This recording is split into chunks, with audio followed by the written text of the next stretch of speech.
The association's Tahir Maepa joins us on the line from Pretoria. Now, Mr. Maepa, good morning to you. So, tragedy has struck. What do you say to what has now happened at the health building in downtown Johannesburg? Firstly, I would like to pass my condolences to the 3 firefighters who passed away, unfortunately. And they've passed away because somebody refused to listen. We've been highlighting these, the state of these buildings for over 3 years now. And in these 3 years, we only managed to shut down about 6 of these buildings.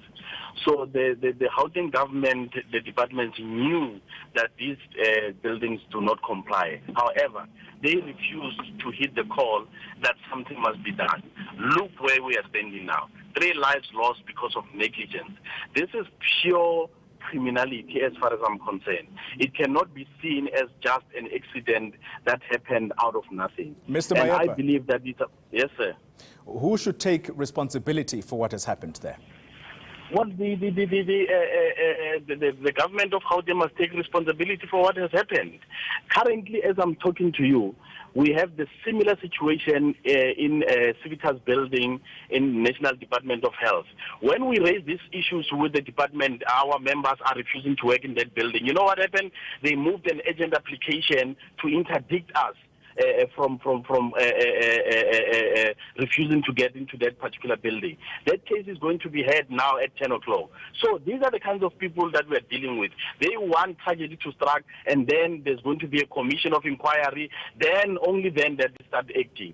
This cannot be allowed. We need to reach a point where people must be held accountable. As I speak to you now, we have a shot on screen of this very building. The fire there, the blaze is just raging. What do you understand to have been the actual problems inside this building? Many stories have been told, but according to you as the Public Servants Association, what had been the problems there? The problem with that building was everything. I mean, the safety standard of that building was so terrible. There were no proper ventilation. The water sprinklers that were supposed to also assist when there's a fire like that were not working properly. The electric wires were just hanging all over the place. So the building was just in a bad state. And they knew it because of managers and MEs. They work in those buildings. They see them on a day-to-day basis. But the question is, why they haven't done anything to try and rectify that situation for over 2 years? Mr. Maepa, the Departments of Health, COCTA, and the Human Settlements Department were the occupants of that building. Do you know for certain whether or not the MECs, the actual political heads of these departments, actually worked from that building? Well, I'm not sure whether he worked from that particular building, but he visited that building a couple of times. He knows the situation of that particular building. But the heads of departments are in that building, so they see it. And remember, the first responsibility sits with the heads of department, not a political head. A political head, usually, they are just there when tragedy like this struck. They come to the public platform and make political statements that will not bring back the lives that have been lost. Let me rephrase this question. Let me rephrase the question for you, Mr. Maepa. What I'm trying to get at is that building, having been declared hazardous some 2 years ago, do you know whether the actual political principals were happy to work inside that building? Do you know whether, in fact, they occupied that building? Yes, they occupied that building, but they were not stationed there. So wherever that the political head were stationed is probably a much better building than the one that our members are working in. It's only ordinary workers that are expected to work under those kinds of conditions. So it's very clear then that the people who worked in there, they clearly were sent there, in essence, to die. I'm sorry to be alarmist about it, but this is actually what has happened. Is that, in fact, your view? I fully agree with you.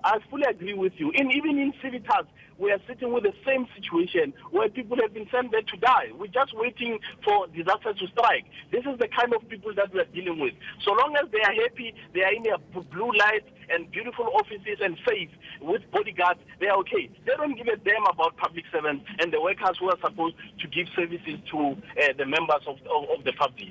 All right, that's Tahir Maepa talking to us from Pretoria. He is with the Public Servants Association. Well, let's continue with the story. The fire at Gauteng's Health Department building is spreading this morning. Let's take you live to the scene now, and that's where my colleague Lindokuhle Xulu is. Lindo, good morning to you once again. I understand that the emergency services spokesperson is with you.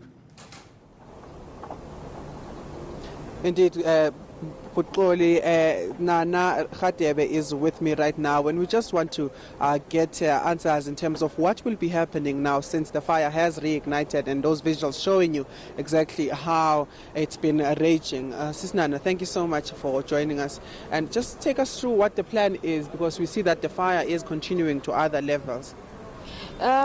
Since last night, the fire was only on the 23rd floor, and around earlier this morning it moved to the 16th floor, but it's skipping other floors. So it moved from 23rd to 16, and now it's on the 10th floor. So we have two teams that are inside. The one is fighting the fire, and the other one is trying to ensure that it does not go down, because we've seen that it's going down through the shaft, but it's on different side. So the other one is just under a level under to make sure that it does not go down to other floors.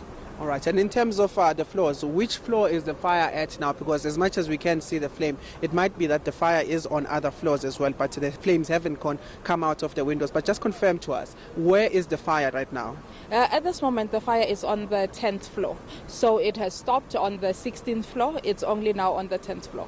I mean, Sis Nana, there have been questions about the capacity of the emergency management services and the response to this fire particularly. But just take us through if you have difficulties and if you are stretched on days like these where you find that there is a fire here, and of course there was a fire yesterday at Kaya Sense, but just take us through the capacity of the emergency management services.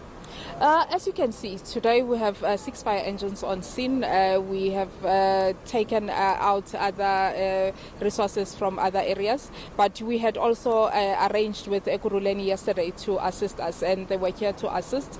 We have more teams than yesterday, just to ensure that as the teams go out, when they are exhausted, they'll be able to rest, and other teams will be going in.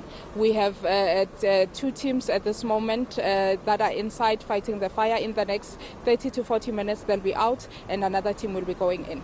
All right, quite an unfortunate revelation, or rather development, seeing that there were 3 firefighters that you've lost yesterday.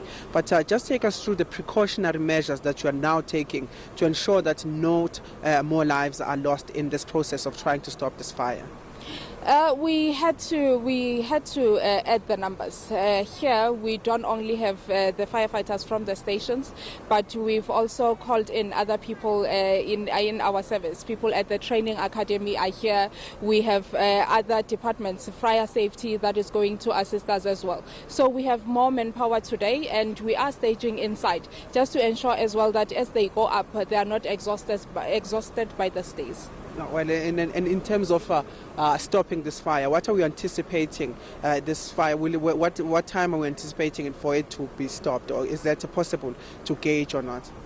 It will be premature for us to say right now, because on the 16th floor when we went in, there was a number of, the fire load was very high.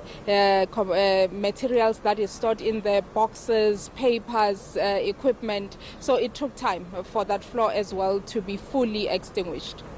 It's very unfortunate that in these instances, often there are people who question even the capacity or the ability of the firefighters that you put on the ground to try and save lives. But just in a confirmation, these firefighters have been doing this for quite some time. And sometimes we understand that the fire might be too much, but are they working in teams in there? Because one incident in particular, when we look at the firefighter that had fell from the building, but are they working in teams? Are they able able to get support from their partners, or was he alone at that particular time?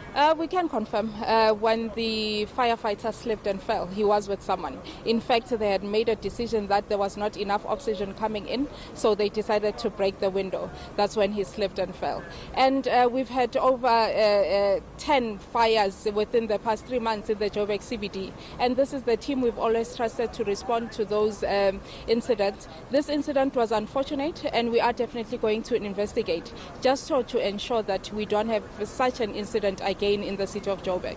All right, just as a last question, typically the types of fires that we are seeing today, I mean, it reignited after it was confirmed to have died down. But what fire are we dealing with here? Because we understand that there are gas fires, there are chemical fires, and then there are domestic related fires. But what is this fire that we're dealing with here, and why is it taking such a long time, as well as the difficulty to ensure that it is killed? The major problem that we were facing inside was the materials that are stored inside the boxes. When you have such, it's difficult because you have to have people that will go in and make sure that it's fully extinguished so that it does not reignite again. The materials that are there, we need to do longer dumping down just to ensure that it does not reignite. Joburg Water has been here, the water pressure is okay, and we're able to do firefighting well.